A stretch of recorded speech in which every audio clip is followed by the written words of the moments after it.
Hello mga ga, subukan po natin na yung coating ng ating butternut donut ay i-coat po natin dito sa ating chocolate Bavarian. At abay kinulang po ito sa ating school canteen, kaya i-share po natin ito at simulan na po natin. So dito gagawa po tayo ngayon ng 1 kilo at first class flour po yung gamit natin. At 1 tablespoon ng yeast at half tablespoon ng bread improver. At ito po yung gamit natin na yeast at yung bread improver. At mabibili po natin ito sa mga baking store sa lugar natin. Kung wala naman ay pwedeng mag-order sa Orange app. At maglagay tayo dito ng 1/3 cup ng powdered milk at dito sa ating dough, hindi po ako gagamit ng flavored chocolate. Kundi maglagay lang po ako ng 1 and 1/2 teaspoon ng food color na chocolate brown. At 2 teaspoon ng iodized salt at 1 cup na light brown sugar. Half tablespoon ng vanilla extract at 2 piraso na medium na itlog. At 1 cup na tubig at 1 cup na evaporated milk. At tunawin muna natin yung ating mga dry ingredients bago po natin basain dito yung ating harina. At dito sa ating harina ay pwede naman tayo ditong gumamit ng all-purpose flour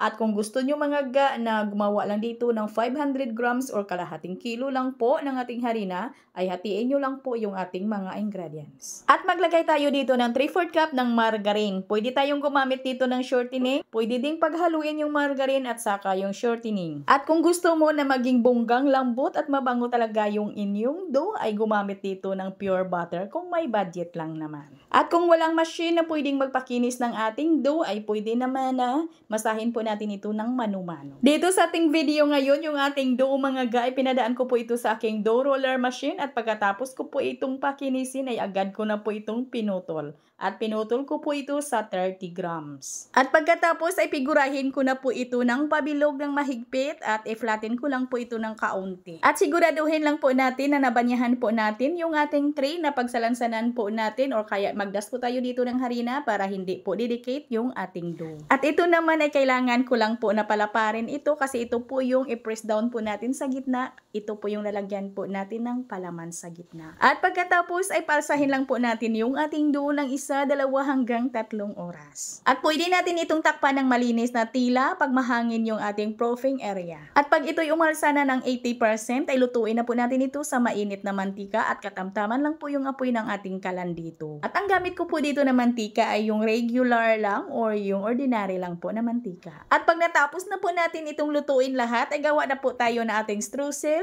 or yung ating toppings dito. So dito meron tayong 1 cup ng light brown sugar at mag-add tayo dito ng 1 and 1/2 cup ng first class flour. At half cup ng powdered milk at 1 teaspoon ng food color na orange. And then mix muna natin yan at dito maglagay tayo ng half cup ng margarine. Pwede tayong gumamit dito ng butter compound or yung refrigerated margarine. At kailangan lang po talaga natin itong lamas-lamasin until well combined.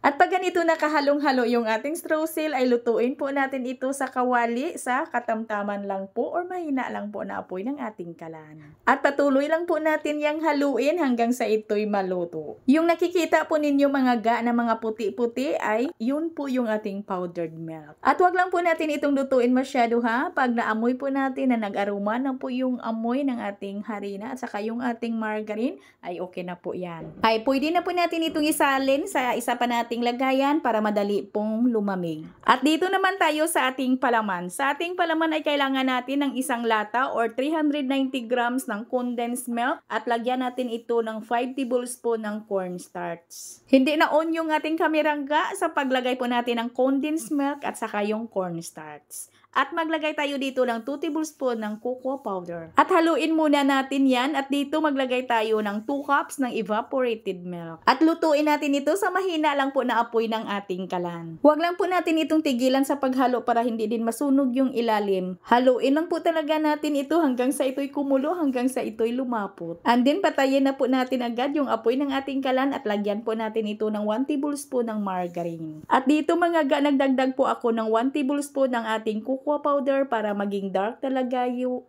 talaga yung kulay ng ating palaman. At pwede na natin itong isalin sa ating mga piping bag. At yung ating clamshell na ito mga ga ay wala po ditong nakalagay na ml. Hindi ko alam kung ilang ml po ito. At pag makatime po tayo ay sukatin natin to by ml. At lamas-lamasin natin ulit yung ating straw seal para maging pino at nang madurugin po yung mga bilog-bilog. At banyahan lang po natin ng condensed milk yung ating donut para dumikit po dito yung ginawa po natin na straw seal. At butasan lang po natin ito sa gitna at lagyan po natin ng ating palaman.